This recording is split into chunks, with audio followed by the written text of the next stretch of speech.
It's Richard and Dotson, John J. Foley Nursing Facility, Yefang, New York, March 29th, 1998.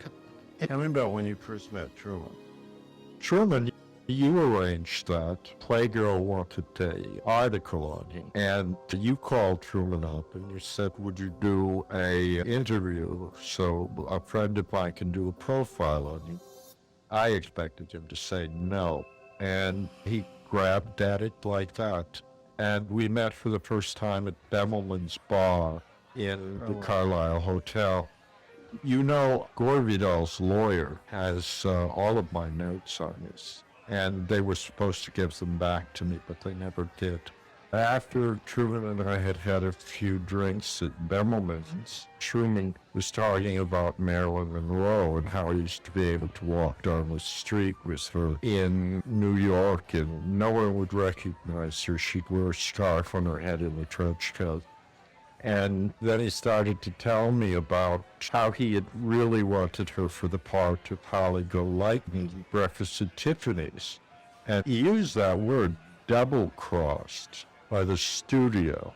Do you remember about having dinner with him at McCarthy? He was like, Yeah, that was the night I said to him, this was well after the lawsuit, and I said to him, you know why Vidal waited a year after the publication of that piece to sue you? He said, well, I have a pretty good idea.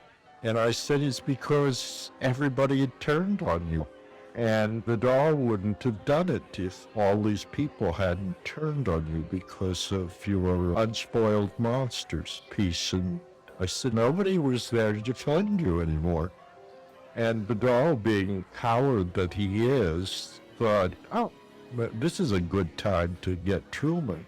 I said, he's jealous of you. It's because you have a bigger reputation than he has. And it's just sheer out-and-out jealousy. It's the same reason he's jealous of Norman Mailer. No, I'm very fond of Norman. Gore, you can afford to be fond of me because you said the scurrilous things about me. What did I say about you that was so scurrilous? Well, you seem to have me figured out as the next reincarnation for me is going to be Charles Manson.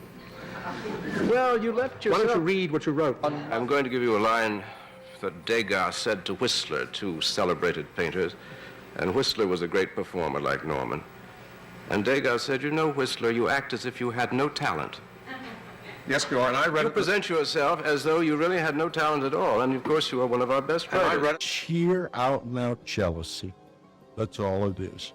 And when I made the connection between the two, his publications in Esquire, you know, not Mojave so much, but Unspoiled Le Cote Bass, that was the one that really did it. When everybody turned on him, including Lee Radziwill.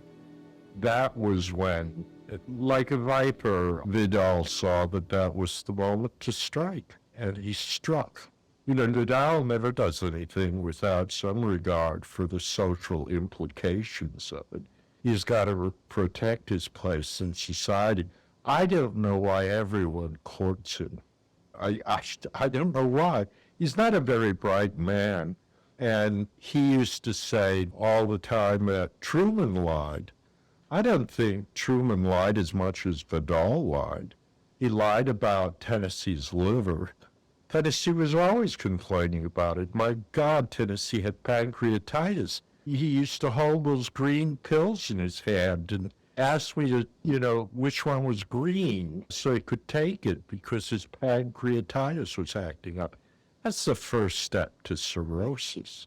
And he didn't make a secret of it to anyone. He said, my liver's shot, feel my liver. And it was like somebody had stuck a pumpkin in his gut. And he made no secret about it. And then to write that, what was it he wrote? Dodson Rader said that Tennessee had a diseased liver or something like that. But the man had a liver as healthy as a horse or something like that. Something really stupid. But it was an out-and-out lie, and he had to know it was a lie. Tennessee's liver was shot. Gore lied. Yeah, I agree with Gore. He's like a liar.